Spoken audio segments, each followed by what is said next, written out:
Hi. So today our Finance Minister Nirmala Sitharaman she presented the budget in Lok Sabha for year 2024 and it was an interim budget.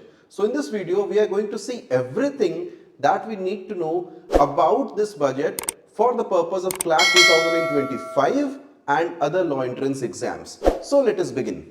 Okay, beginning on a sweet note. So this is the halwa ceremony, the famous halwa ceremony. What happens is, it's a very interesting thing actually, a British era tradition. Before they present the budget, because budget has some sensitive topics, it can impact the markets and wider economy.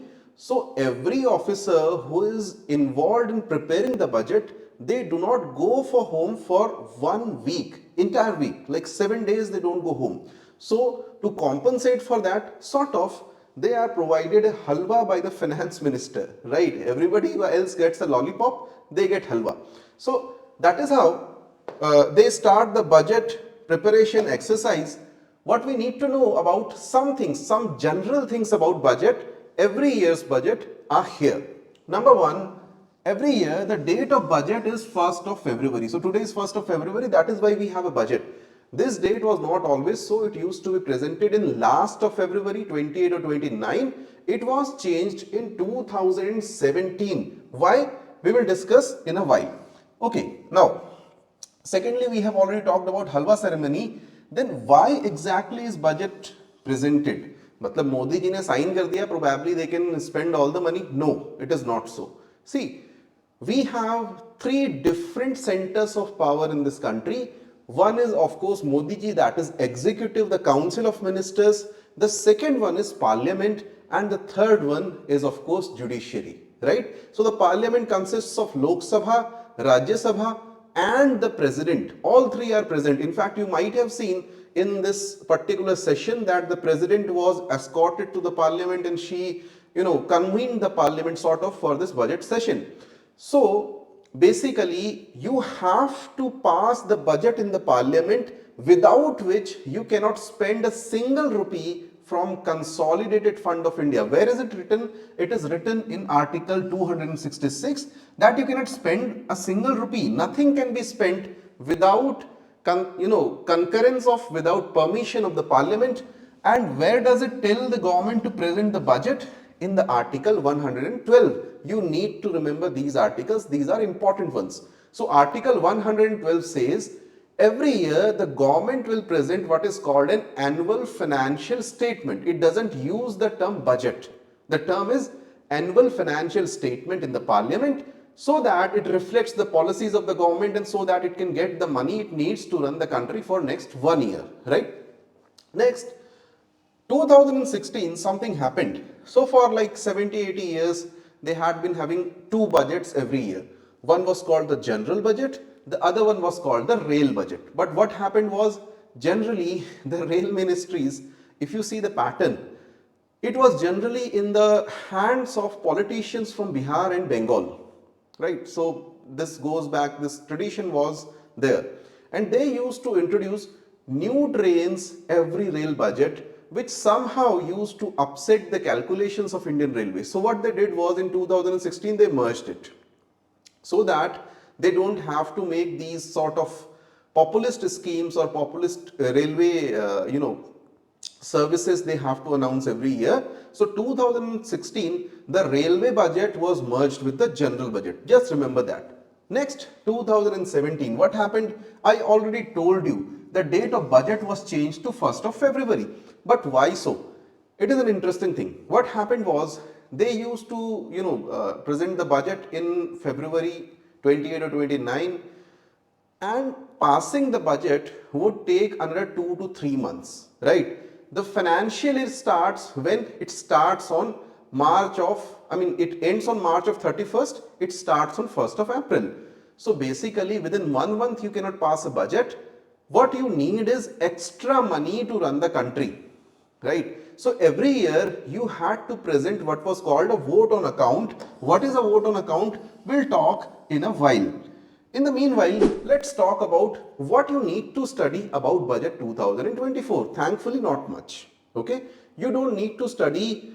You can just look through the newspapers and read through major points there, but there is nothing much to study. Government hasn't bought any new policy changes. You don't need to know the tax rates. They are not going to ask you the tax rates. And there is nothing revolutionary in the budget, to be very frank. And there is a reason for that. So what is the reason? The reason is basically this is an interim budget. What is an interim budget? Interim budget is something that is only for a few months, not for the entire year. So everybody knows that we are having elections in 2024. This is a very important year. We are having elections in India as well as USA, right? So the election fever is already on. So let us say a government is changed and they don't have the authority to present their budget. That would be bad, right? So they started a tradition. They said, okay, the outgoing government will not actually present a full budget. It will present an interim budget till the time new government comes in. So when does it come in? Perhaps late May or June. That is when the new government comes in. Perhaps it will be Mr. Modi again. Perhaps it would be somebody else. We don't know the results yet, right? But everybody has a guess. Now, let us say it's a new government, Mr. Modi's government or anybody else's government, the finance minister is changed and he or she has certain different ideas about the budget. So what will happen? She doesn't have the authority for a full budget. To give her or him the authority, the previous finance minister will not present the entire budget. She will only present what is called an interim budget, right? So this is only for 3 to 4 months. Now, the thing is, you don't even have to read the full budget. Let us say this was 2023 or 25. You don't have to read the full budget, right? This is not UPSC you're preparing for. And even in UPSC, you don't have to read the full budget. You only have to read some major points, important things, important announcements, new schemes, and perhaps some data. Okay? You mine this budget or the economic survey for data, nothing much. Please, you are giving CLAT. Don't worry about it. The budget is not very important for you. You just need to know the political or let us say the constitutional dimensions of budget.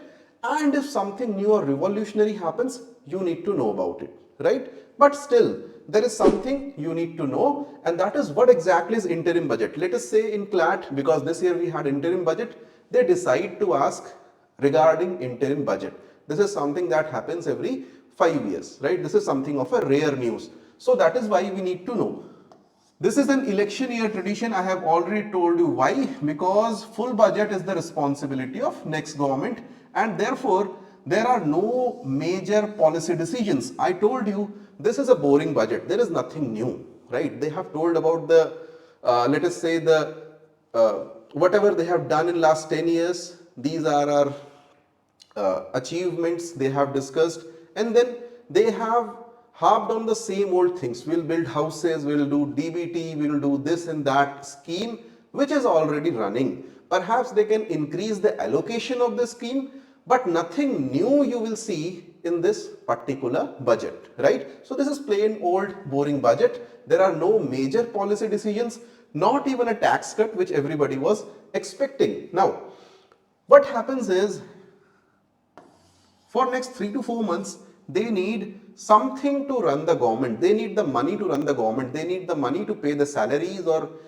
buy whatever necessary things the government needs to buy.